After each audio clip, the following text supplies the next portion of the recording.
Welcome back to Let's Play Mario Golf.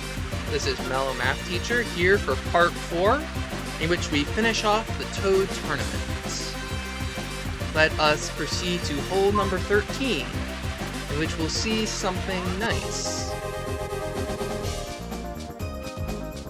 Well, not only do we see the 13th hole, and that it is a par 3, if you look at the sky, you'll see that it's a little purple. One really nice touch that I enjoy about this game is that starting on the 13th hole, a sunset begins to take place as we proceed toward the end of the tournament. This happens on all of the normal golf courses.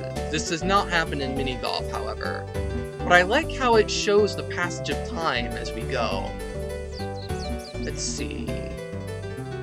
The wind's not very strong. I'm hitting 180, which is past the target, but it's also 7 yards up. So I think this is an appropriate distance. I'll give it a little hit from below to give it a bit more height.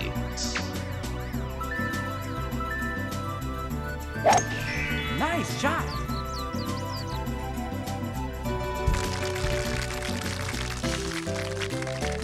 Nice Very on. good aim.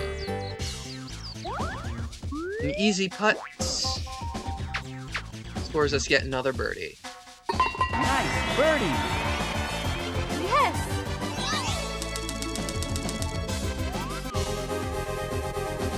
Ooh, that's a really strong wind. You can tell how strong the wind is by how quickly the flag is blowing in the upper left corner, before you even see the number. This is definitely a huge number, 18 or above. Yep, that's 20. Oh, and it's a tailwind. We can ride this wind super far. This will be fun.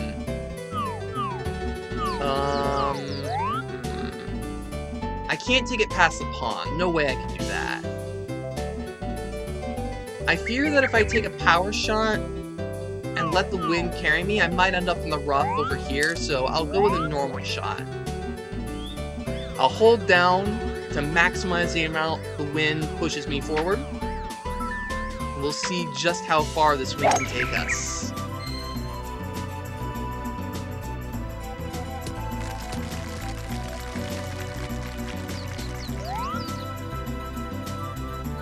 That's an extra 16 yards. Very nice. Alright, let's see here.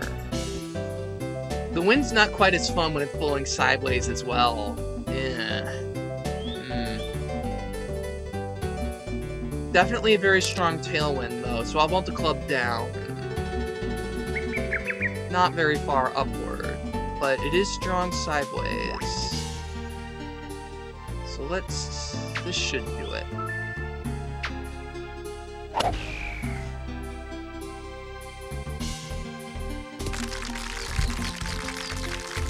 Nice on! Very good. A tiny bit of left to right from this side. So that'd be right to left from Plum's side. 14 feet, downhill half a foot. Let's aim for about 15. Not much farther than that. Nice birdie! Yes!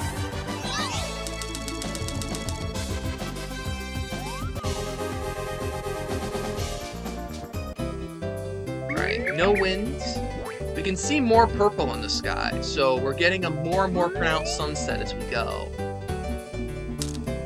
We've got 4 power shots and only 4 holes to go, so we might as well use them up and get some easier second shots. Or keep holding on to them. Nice shot!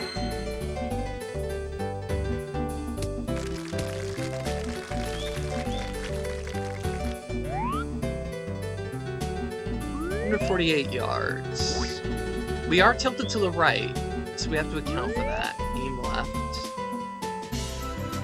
1 yard uphill, 156. This should be good. Ah.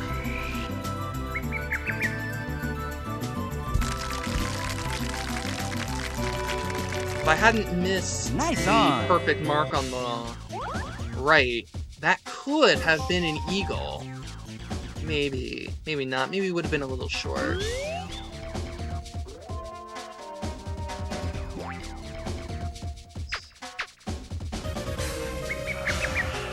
Nice birdie. I'm gonna do most of the math in my head at this point when I have easy putts. If I've got some really tough putts, I might say the math out loud. Ooh, this is a memorable hole, and it's definitely not an easy one. The last par 5 of the course. Ooh, and it's a headwind. This is definitely a nasty one for Plum, who can't hit very far. So here's the dilemma. If I aim for maximum power, I'm shooting 13 yards upward, which means I'm going to come up well short. That and the 10-mile-an-hour headwind means that I may land in the rough here, which will reduce how far I can hit it. If I don't land on this patch of fairway that I'm pointing at right now, then I'm not going to be able to go over this valley that we see here. This valley is very, very steep, and it's very difficult for a weak, low-hitting driver like Plum to be able to get up there within a single stroke. So I am going to blast this power as hard as I can and hope I get past that rough, but I don't think I will. If I stop short of the rough, then there's no way Plum will make it all the way to the green from here.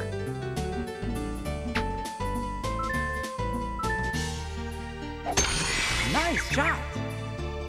Get past there. Nope. It is as I feared. So a 2-iron is the best club we can really do in this situation. We're gonna have to land in the valley and then hit a really high shot to get on the green from here.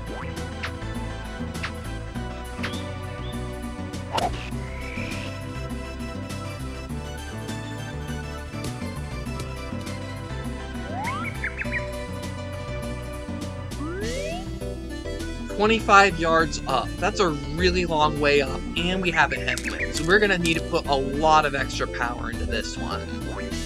Exactly how much, I'm not sure.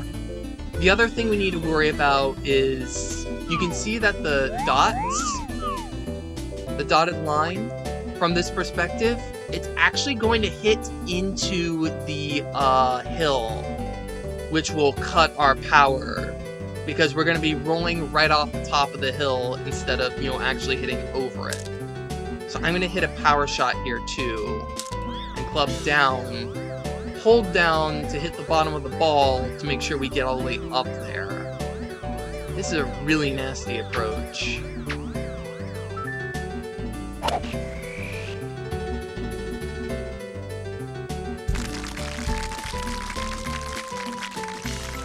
A little weaker than I would have liked.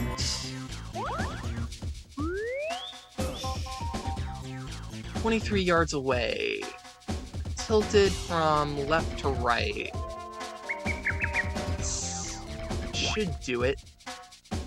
Up about half a foot, so definitely between the third dot and full.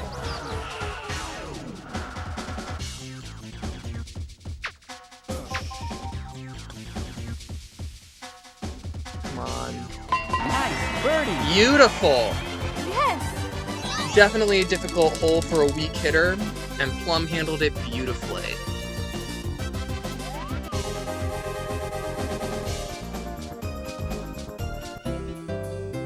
This is not an easy entrance. 5 yards up, but a tailwind also, of moderate strength. I think right about here should suit us fine.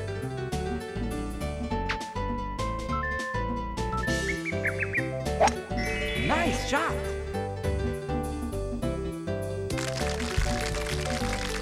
I struck the rough, which cut quite a bit of speed from the ball, which prevented us from getting all the way to the hole like I wanted. But still a pretty good approach. Totally flat from this perspective. 12.5-foot putt, we can hit about 15, pretty much exactly on the second dot. Boom. Nice birdie. Yes. We hit 5 straight birdies in this last set of 6. We went 5 for 6 on each of the previous 2 things. Let's go 6 for 6 this time. Get that birdie. Uh-oh, it's raining. And it's a 400-yarder. This one won't be easy. Let's see. Blowing a little bit left to right, and the rain will slow us down.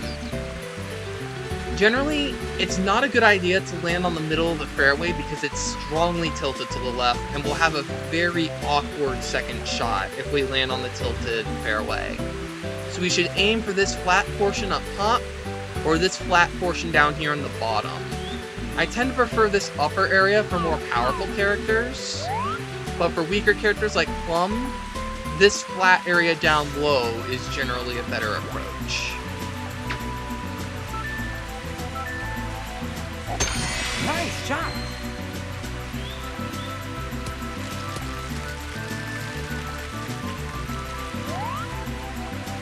$187 yards. Definitely want some more power in this one.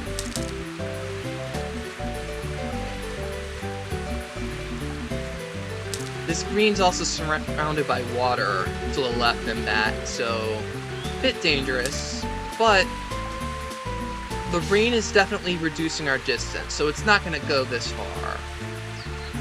We want to aim for the hole and a bit left. Not a very strong wind here. Plus, if we look closely at the green, it's actually tilting right to left.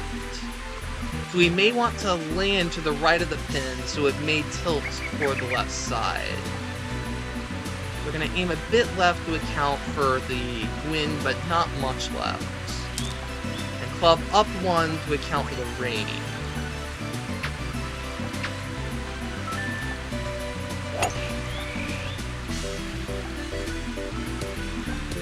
I hit the rough. Doesn't look like we're gonna go 5 for 6. Unless we have a really great chip in. Here's what I'm gonna do. The more powerful your club, the lower your elevation. So I'm gonna do... A 1 wood reduces my power too much. See how it's 60, 68? But even a 3 wood is 90, 98. So what I'm going to do is I am going to use a 3 wood instead of a sand wedge, which will hit the ball rather high. I'm going to keep it as low as I can and roll the ball toward that hole. Hold it down to get over that ridge, and I'll hit it about this power hole.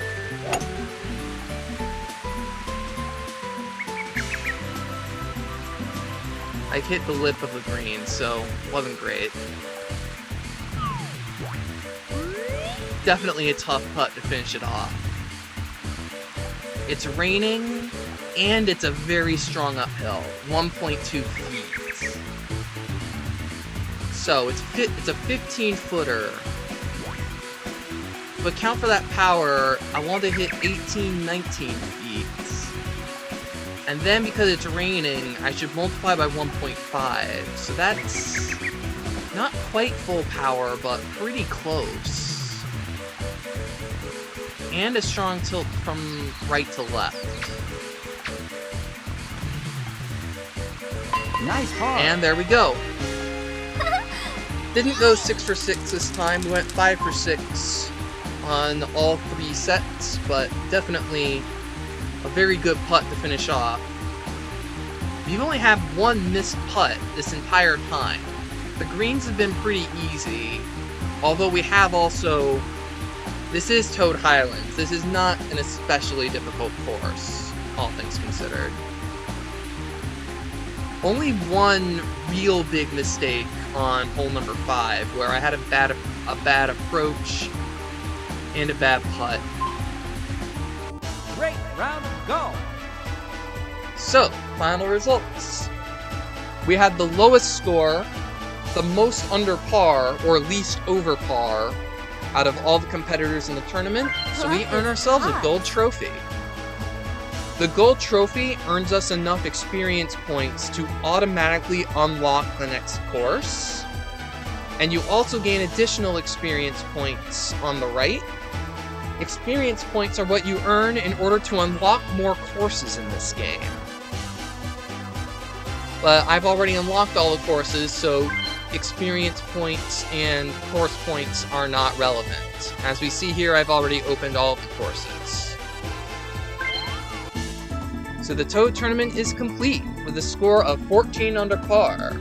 That's pretty good for Toad Highlands, but there are amazing players that go into the negative 20s. And 14 under par is a very unrealistically low score, an unrealistically good score on a real-life golf course. You might have seen tournaments where you see like negative double digits in the majors, but those tend to be on tournaments where you play on the same course multiple times over the course of a weekend.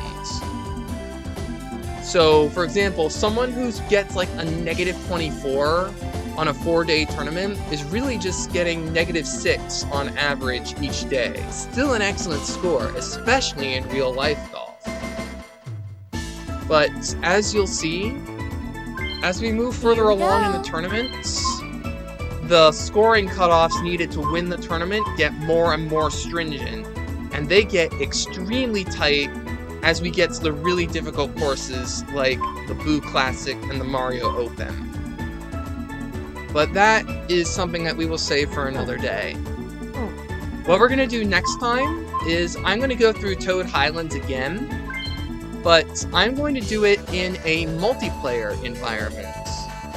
I'm not going to have any guests with me, but I am going to play as one player, and in multiplayer, you have the ability to play as other characters using the same controller. See how I have controller 1 for all of these characters? That means I personally am controlling all of them.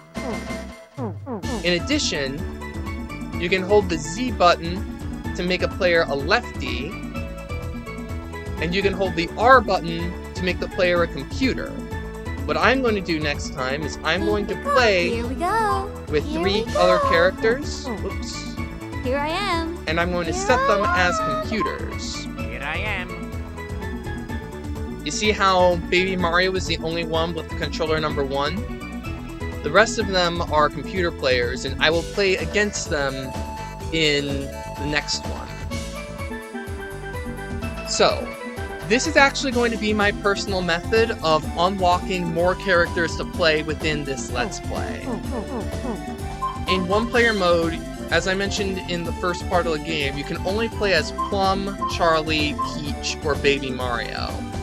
You have to unlock most of the rest of the characters through what they call character matches, in which you play a one-on-one match game against that character in the Get Character mode. I'm not going to be doing exactly that, because doing a Get Character match for every single one of these characters would be rather time-consuming. What I want to do is play a normal stroke match. Here I am. Oops. Here we go. Here I am.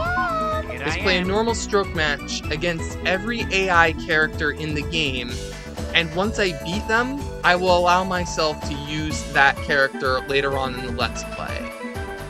So, next time, we are going to play a stroke game against Plum, Peach, and Luigi in order to unlock the right to play as Luigi in the Let's Play.